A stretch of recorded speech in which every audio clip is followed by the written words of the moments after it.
guys, it's a Gundam Boy, and today I'm doing a little remake of my older Mech video, just because I've done it in the past, but I felt like it didn't have the flair of what I do now. So let's get right into it. Next we're going to be looking at is the XO49 Emancipator and the XO45 Patriot.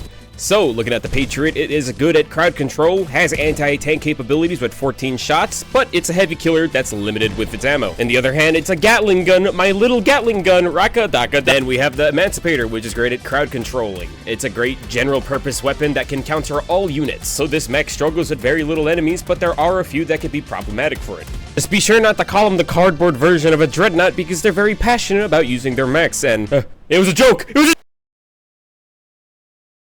Oh, I was spared.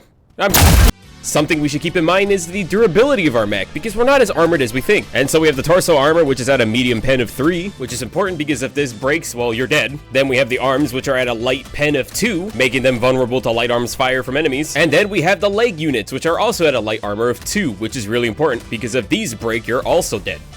Here you can see me shooting the mech with my tenderizer to kind of showcase where the light pen armor is. You can break both of your arms on this mech and it won't be a fatal kill, but you will look stupid as you stand there in your mech that can't do anything. And this is good to know because now that we know how fragile the mech is, we can also play around its weaknesses. But there is an item in this game that allows us to make the mech just a little bit more tankier. For all the mech users, you know it, you love it, it's the Shield Generator Pack! The Shield Generator Pack, while it's equipped, is still active when you're inside a mech, which means it provides a nice defensive shield, and we tested this over and over. We tested it again and again and again and again and again and again and again and again and again and again and again.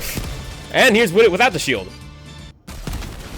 Youch. And I knew the shield generator helped, but it helped that much? God damn! So I took it onto the bot front and looked for a cannon tower, and yes, as long as it hits that shield, it can absorb some pretty crazy damage. As long as you make sure the mech doesn't turn its arms towards the blast, you should be fine in absorbing any heavy hitting shots that would typically kill this. Like even without the shield, boom, dead. And since these mechs are built as stable as the original real grade Gundam model kit, it really does some work when you have a shield generator to protect that fragile body. And for the people who can only run this game at 2 polygons, here's what the mech looks like up close with high graphics. Look at the details, the decals, the detailing is so fun. I think it's pretty neat that Helldivers has some of these little like just stickers across the I'm sorry, I'm still coughing because I'm still sick. Does anybody else want Helldivers themed model kits, or is that just me? And when it comes to sneaking around in this mech, it's not good at it because you are a very big target and you'll be spotted at extended ranges, which either leads to them taking pot shots at you or calling for backup. And cry about it all you want, but you look like this in the open. Don't expect a ghost dive in the big ol' exosuit. Some enemies you need to keep an eye out for are chargers because they'll run right into you and ram your legs apart, impalers because they got their tentacles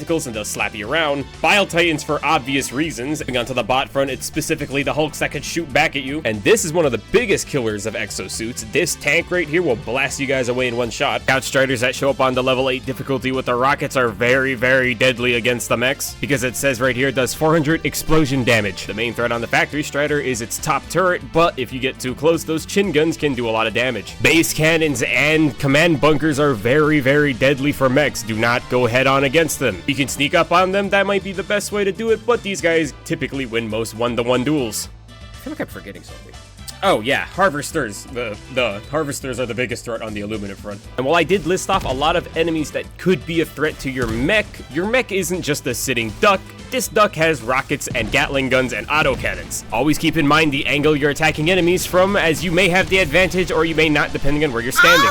And since you're a big target, that means everybody sees you, you gotta get the strike in first before they strike back. Because against enemies like the Factory Strider, you could take down its biggest weapon that would kill most mechs in one shot. I was even able to kill the Factory Strider by myself because I just had to jump on him. So aim for the weak points and fire fast because this is the way you're gonna win. On the bug front and the aluminum front, I'll have to say, the mech has no problem just slaughtering everybody. As the main method of combat there is just don't let them get close. When it goes up against the automatons though, then things get a little bit more complicated. Even though the automatons shoot a lot, the introduction of urban maps give the mech a new edge. It makes it easier to move between cover while you're fighting enemies that would typically shred you to pieces. With all the winding streets, it makes it easy to disengage from combat so you don't get blasted by the enemy force. Mechs in the urban combat also don't have to deal with the big problem of being spotted by enemies from every direction, but it's still not a mech I would use to try to sneak around. Something that's very important though when it comes to rural combat is that you are in the open, which is the complete opposite of what a giant fragile mech would need. So you have to keep in mind where you're standing and your positioning so you don't get oversaturated by gunfire. because despite having all that HP, once everybody starts seeing you and shooting you, you'll quickly see your mech fall apart. So either clear your way or take cover, because it will hurt. They also gave us 3 mechs that we can use, and they decreased the cooldown from 15 down to 10. Nothing was more annoying than waiting 15 minutes to get a mech anyways.